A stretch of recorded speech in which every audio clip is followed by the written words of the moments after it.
Okay, hi everyone. This is the second of a series of interviews from the Andalusia Ambassadors Program. I'm here with Elisabeth. I'm moving on to kind of location. That's obviously a crucial part of anyone's experience as an AUX. If you have that opportunity, it is good to have the numbers and the names of every teacher you're working with Definitely. right at the beginning and kind of setting expectations up from there. Um, and yeah, but empathizing with the teachers, but also with the students.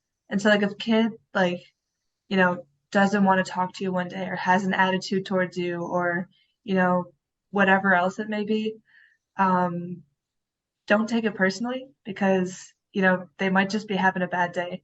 Of course. Um, I think the other thing is that came as a shock in the teaching aspect of things is that it's a bilingual program, but Yeah. you'll have classes that where you have kids who have oh my God, attended academies. Spanish. Um, Yeah. yeah, right. Attended academies for their whole life pretty much, or had private classes in English, and then you have kids who have never had any of that and maybe are just thrown into this bilingual program for the first year if they're primero de eso, for example. Or if they're from another country. We also think that I found is that going around in the classroom, if the teacher is giving material and just helping students one-on-one, they appreciate that more than almost anything else. But most of the teachers are really welcoming in the bilingual classes. Um, One thing that I find a little bit hard is the preparation of material. There are a lot of resources that you can look up online, and then there's a lesson planning group. Sometimes other AUXes will actually offer up their lessons that they've done in the past.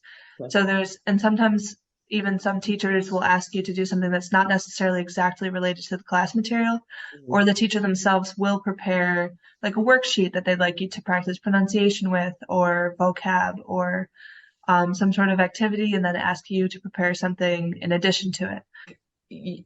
Even if I myself feel like, oh, maybe I don't have the best communication, and sometimes I feel like, oh, this is so disorganized. But also empathizing with the teachers because last year sometimes I would be like planning my lessons at the last minute, and so Okay, just as a final question, I want you to kind of think of what you've gained most from being part of this program. Whether it's been a particular impact that someone's had on you, a particular experience that you've gone through that's you found personally really beneficial, or anything more general than that. there are some Something that days you where like my brain is not gonna do Spanish or sometimes even English. And so like not kind of taking things so hard, like interactions with the students, interactions with the teachers, but still keeping that forward motion and that initiative and not letting, a conversation with the student or a conversation with the teacher or, a program that you're trying to start that maybe isn't going well, not letting that drag you down, but also like really reaching out. Living in another country for a full year, it really throws you out of your comfort zone. But honestly, like it's been a really great overall experience, and there have been some days where it's hard because you feel alone, and there are some days where it's been incredible because you feel like you have the entire world surrounding you and pushing you forward. So yeah, that's a really yeah. nice way to finish. Okay, well, thank you very much, Elizabeth.